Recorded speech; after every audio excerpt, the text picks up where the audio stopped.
simplified, you know? We've done like 1,000 videos, maybe more. Will, how many videos have we done? 1,200 videos! Every so often, a product that shows up here and it's just like, whoa. This is that product today. First glance, you're like, I don't get it. It's a monitor.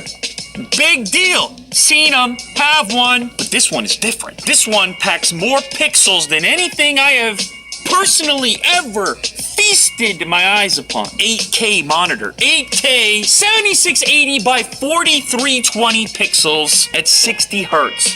What? Oh my, how do you even, what am I even? That's so many pixels that you're gonna need to feed this thing 2 DisplayPort cables to juice it up. Now, I do feel the need to tell you that this is very premium at the moment, all right? It's not inexpensive. Price fluctuates a little bit, but you can expect somewhere around $4,000 for this thing, so you better be serious about your pixels. 100% Adobe RGB, sRGB, REC 709, and 98% coverage. Spin it around to the back here. Jack can pick this part up for you. There you can see the 2 display ports that I mentioned earlier, as well as a bunch of USBs.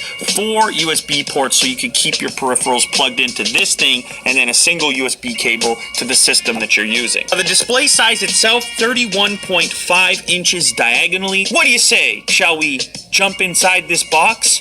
Jack. Is it worth $4,000? Microfiber cloth, quick start, power, 2 display ports, and USB upstream for the USB hub. As you'd expect, the stand has to be pretty heavy duty. Base stays still, monitor moves. Plus the cutout for your cables. Very modern and sleek design. You gotta get the right eye line on there. Look how much it goes up and down. Very nice. There's a little release button here. No screws necessary. It just clicks right in. If I wanted to release it, I would just push there. Whoa. So you could do the full-on portrait setup. That is bananas. Get rid of this. Woo! In my case here, I'm using a GTX 1080, 2 DisplayPort cables up into this, and it immediately figured stuff out. Now, what you're looking at here is still a scaled image because of Windows. If I go to display settings here, you can see I'm at 300%, which is Windows recommendation. If I went all the way down to 100%, check this out. Like, what happened to that text there? Can you even see that now? In its native resolution, that's how small text appears. So I have downloaded some images here, which are all 7680 by 4320 or higher. Keep in mind, you're gonna have to go off my reaction here. You're viewing this video in 4K, unfortunately. So watch me as I watch this. Here we go. Oh! Oh my. That is obviously a steak. The lens and the camera sensor, like any, certain areas of the frame are going to be sharper. In here, to my eye, I've never seen that much detail on a steak in my entire life. Will, look right here. Look right in here. The glistening. Ridiculous. Ridiculous. Ooh. Golden Gate Bridge. Obviously a different aspect ratio here, kind of a panorama. I mean, we can see individual cars over here. There's so much resolution to work with here. I mean, I'm like a detective. I can get this guy's license plate over here. Okay, I might be exaggerating. This is Los Angeles at night with this cool blue hue going on.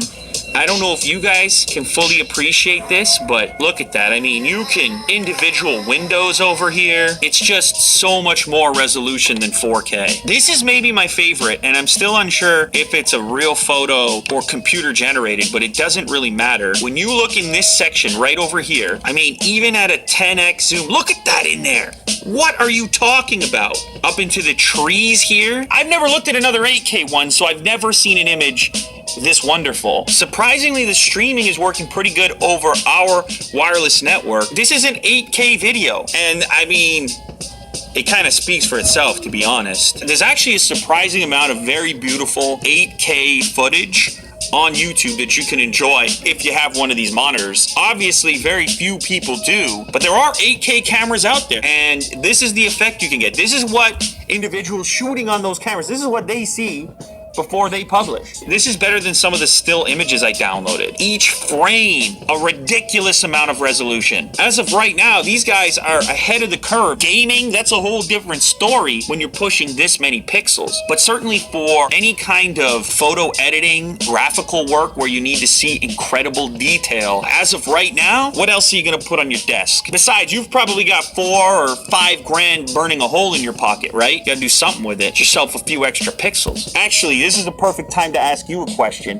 What resolution are you watching this video on? The display you're using right now, what's the max res? I bet it ain't 8K. This episode of Unbox Therapy has been brought to you by the TicWatch S and E, as well as the TicHome Mini. Now, if you guys are unfamiliar with this is the most affordable watch that features Android Wear. And they've got two different models here. So this one on the right, this is the E model, and you can see it comes in a couple of different colors. And this one is the S model. You can see the detail around the bezel on this one also comes in white and black. Now, to charge this guy up, you have this portable charge cable. It just slides on there like that.